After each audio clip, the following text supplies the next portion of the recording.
తదుపరి సింహరాశి. సింహరాశి వారికి రాశ్యాధిపతి అయినటువంటి రవి ఏకాదశంలో సంచారం చేస్తూ శుక్రునితో కలిగటం వలన స్నేహితుల యొక్క సహాయ సహకారాలు లభించుట, వారితో కలిసి విందు వినోద కార్యక్రమాల్లో పాల్గొనడం జరగగలదు. వచ్చిన దాని వచ్చినట్లు ఖర్చుగును. వృత్తి వ్యాపారాలు అభివృద్ధికరంగా ఉండగలవు. దైవ కార్యక్రమాల యందు లేక దూర ప్రాంత ప్రయాణాలు చేయడం యందు ఇష్టత ప్రదర్శిస్తూ ఉంటారు. ఈ రాశివారు ఈ వారం చేయవలసినటువంటి ఆరాధన విషయానికి వచ్చినట్లయితే వీరు లక్ష్మీ నారాయణ స్వామిని దర్శించడం, లక్ష్మీనారాయణ స్వామికి మంచి సువాసన గల పుష్పాలు సమర్పించడం మంచిది.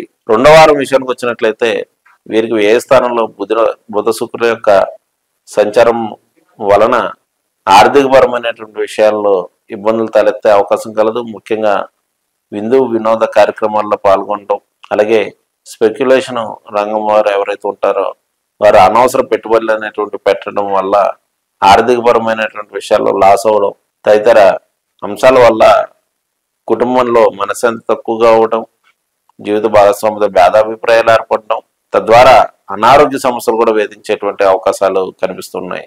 ఈ రాశివారు ఈ వారం చేయవలసినటువంటి ఆరాధన విషయానికి వచ్చినట్లయితే వీరు సూర్యనారాయణ మూర్తిని ప్రతిరోజు అర్చన చేయడం మంచిది. ఇక మూడో వారం విషయానికి వచ్చినట్లయితే వీరికి దశమ స్థానంలో గురుకుజుల యొక్క సంచారం నడుస్తూ వ్యయ స్థానంలో రవి బుధ శుక్రుల యొక్క సంచారం వల్ల ప్రభుత్వ వ్యవహారాలు ప్రతికూలంగా ఉండగలదు. ప్రభుత్వ ఉద్యోగులకు అధిక శ్రమ అనేటువంటివి ఉండుట జరగగలదు.